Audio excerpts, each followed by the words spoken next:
ad-doror yuzal. Doror itu sesuatu yang membahayakan, itu harus dihilangkan. Maka dari sini muncullah 5 kewajiban memelihara bagi umat Islam, yaitu hifdzuddin, memelihara agama, hifdzun nafas, memelihara jiwa, memelihara nyawa, kemudian ada hifdzu nasab, memelihara keturunan, hifdzul mal, memelihara harta.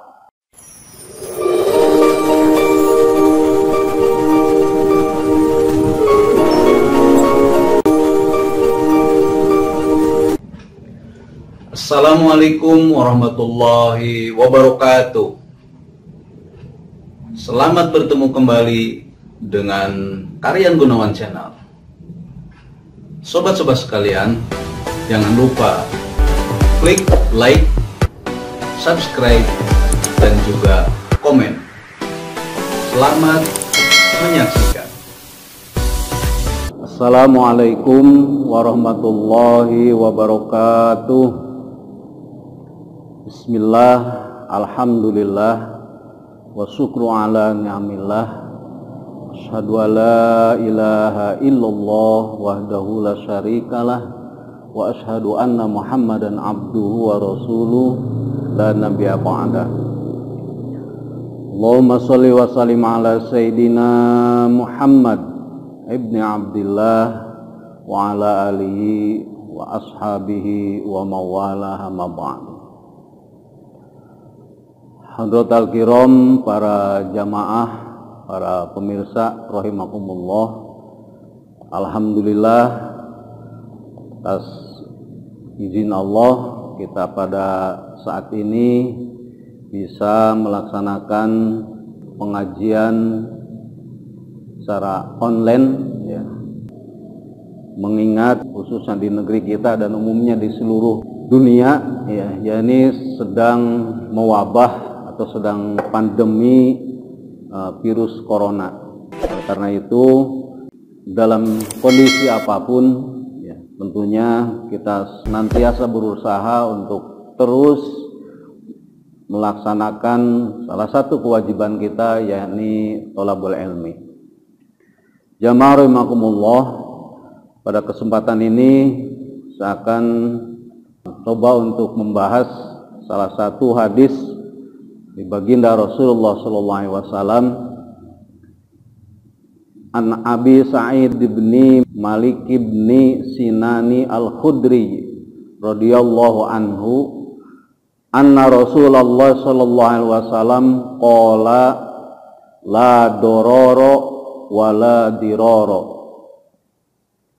Hadisun hasan, rawahu Ibnu Majah wa Duruqutni wa ghairuhuma musnadan, yang artinya la dororo, atau jangan memodorotkan diri sendiri dan orang lain, gitu. Wala diroro, dan jangan membalas kemadorotan yang diberikan oleh orang lain kepada kita. Kenapa? Karena kecenderungan seseorang ketika membalas madorot itu akan melakukan kemadorotan yang lebih, gitu. Kalau kita biasanya dicubit, itu membalasnya jadi sikut, gitu. Ada kecenderungan yang lebih. Karena Islam sebagai agama yang mengutamakan keselamatan untuk umat manusia, ya, sesuai dengan namanya sendiri, Islam itu adalah selamat.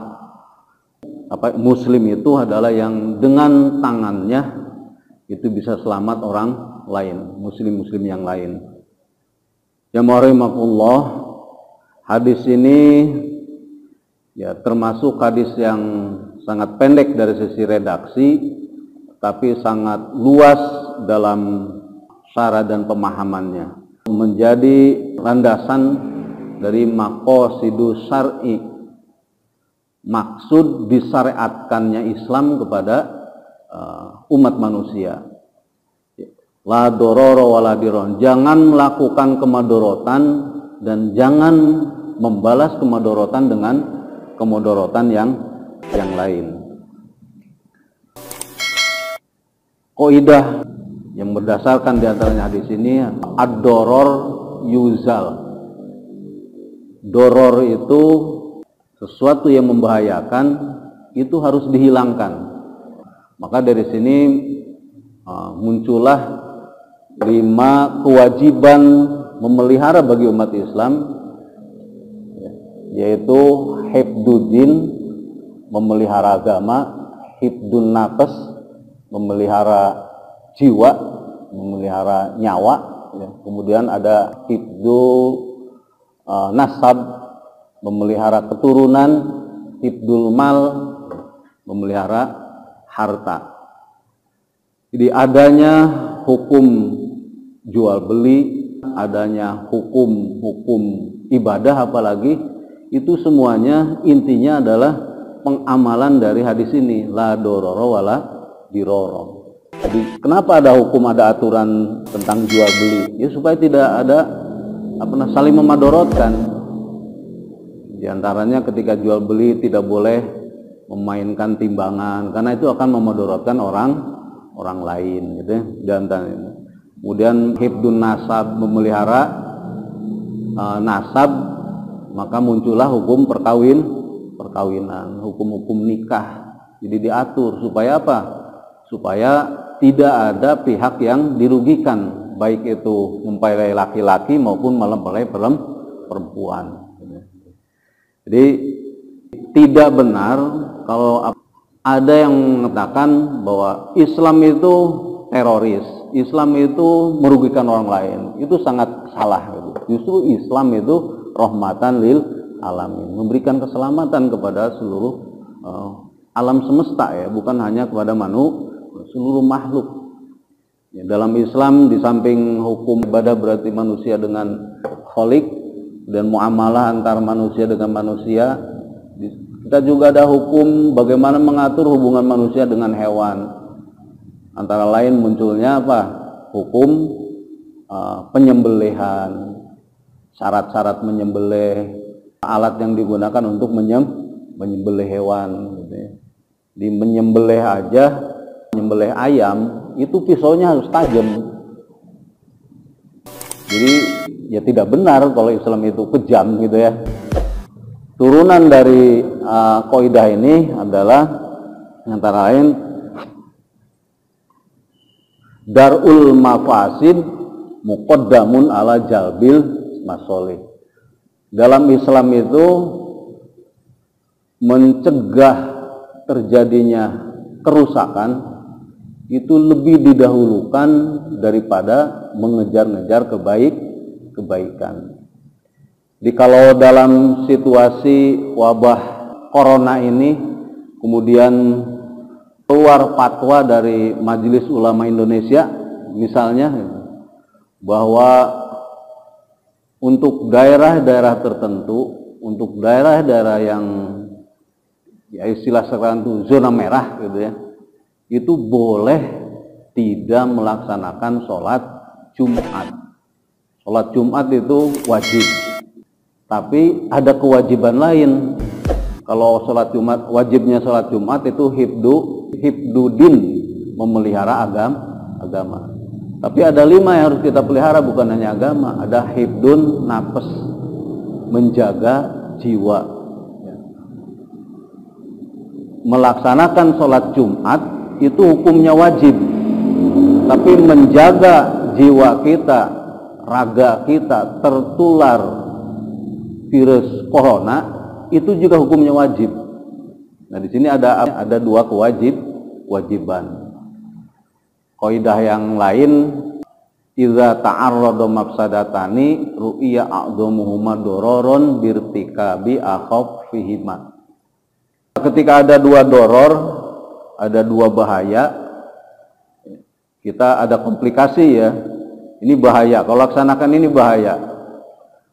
Kalau tidak dilaksanakan juga bahaya. Dalam peribahasa Sunda ada yang disebut dengan makan buah si malakama. makan buah si malakama tuh, buah itu nggak tahu buahnya kayak apa gitu ya.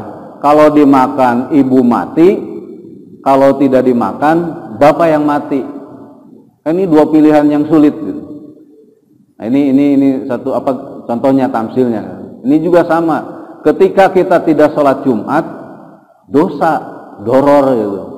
Tapi ketika kita membiarkan diri kita tertular oleh virus corona yang menurut ilmu kesehatan ini sangat ganas, ya. Artinya dia kalau sudah tertular itu akan cepat menyebar dan menyerang organ vital kita, terutama organ pernapasan yang bisa menimbulkan kematian. Itu secara ilmiah, ya, secara ilmu kesehatan. Sehingga di sini ada dua doror, gitu.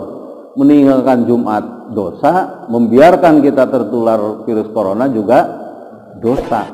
Apa harus kita pilih? Tetap melaksanakan sholat Jumat dengan resiko tertular, kan gitu? Atau kita menghindari tertular dengan cara meninggalkan sholat Jumat. Nah, di situ disebutkan ru'ya a'dhamuhuma dororon. Maka ketika ada dua doror, carilah, lihatlah doror mana yang paling besar. Kalau kita tidak sholat Jumat, dosa. Tapi dosa itu bisa hilang, bisa terhapus dengan bertobat. Tapi ketika kita membiarkan dosa karena membiarkan kita mati gitu ya, sampai mati gara-gara tertular virus corona, sudah dosa dan tidak ada kesempatan untuk bertobat. Artinya mana yang paling besar dorornya kalau gitu? Ya dorornya paling besar adalah membiarkan kita tertular virus corona. Makanya dari kaidah ini dirtikabi akhofihima, maka laksanakan mana dorornya yang paling kecil. Jadi kalau kita lihat meninggalkan sholat Jumat doror, membiarkan kita tertular virus corona doror, tapi doror ini lebih besar, makanya ini yang ambil dan ini yang tinggalkan. Maka muncullah fatwa boleh tidak melaksanakan sholat Jumat. Contoh lain, ketika dalam kondisi kelaparan tidak ada apapun yang kita bisa makan kecuali ada bangkai, maka pada kondisi itu berdasarkan kaidah ini makanlah bangkai ini untuk menyelamatkan jiwa. Ibaratnya sama seperti itu. Jadi kita pada saat menyelamatkan jiwa maka boleh kita makan bangkai yang dua-duanya juga doror gitu. Kita makan bangkai doror karena itu dosa besar. Membiarkan kita mati kelaparan juga doror. Nah, tapi ketika ditimbang-timbang dorornya ini yang lebih besar, mati kelaparan itu. Makanya kaidah mengatakan birtikabi, makan aja bangkai itu. Cuma nanti batasannya sesuai dengan dorornya mati kelaparan. Jadi ketika kita makan 1-2 suap badan kita segar, maka setelah itu tidak ada lagi kebolehan makan bangkai gitu. Jadi oleh karena itu ketika MUI atau mungkin dari PBNU ya mengatakan boleh tidak melaksanakan sholat Jumat. Nah kemudian bagaimana dengan sebentar lagi kita akan menghadapi bulan Ramadan. Ini juga banyak pertanyaan. Bagaimana dengan taraweh? Nah kalau kita ibaratkan gitu, tadi sholat Jumat yang wajib aja boleh ditinggal gitu. Apalagi sholat taraweh. Bukan ditinggal tarawehnya, karena sholat Jumat juga sholat Jumatnya yang wajib berjamaahnya itu. Kalau sholat Jumat kan wajib berjamaah. Ada gantinya yaitu sholat zuhur yang tidak harus berjamaah. Artinya tidak harus berjamaah di masjid gitu ya. Jadi kalau sholat zuhur berjamaah di rumah masih bisa dengan anak, dengan istri gitu ya. Tidak harus di masjid. Nah, begitu juga nanti sholat taraweh. Ketika daerah kita termasuk zona merah itu daerah kita di perumahan kita ada yang positif 1 orang aja, ya itu udah bisa masuk zona merah. Jadi tadi udah boleh tidak mendengar. Tapi ketika elatnya itu nggak ada, nanti hukumnya nggak ada. Al hukmu ya duru ma'a elatihi. Hukum itu ada karena adanya elat. Wujudan wa adaman, adanya elat atau tidak adanya elat. Ketika tidak ada elat, ya tidak ada hukumnya. Jadi tadi boleh meninggalkan Jumat ketika ada doror tadi itu. Tapi ketika doronnya tidak ada, ya kebolehan meninggalkan Jumatnya juga nggak ada gitu. Artinya tetap wajib sholat Jumat. Gitu. Jadi itu makanya di Fatwa MUI atau saya sendiri juga sebagai ketua MUI Kecamatan Tuk Jambe Timur juga kan begitu ditafsir gitu. Jadi untuk daerah-daerah yang masih zona hijau apalagi, bahkan kalau hasil basu masail di Jawa Tengah, Jawa Timur, Jawa kuning aja itu masih boleh melaksanakan sholat, bukan boleh, masih wajib melaksanakan sholat Jumat. Tapi dengan persyaratan melaksanakan protokol yang ditetapkan oleh pemerintah, ya, dalam ini oleh Kementerian Kesehatan, ya, berkaitan dengan pengamanan agar tidak tertular oleh COVID-19 ini. Jadi kembali lagi ke sini, nah, bagaimana dengan taraweh?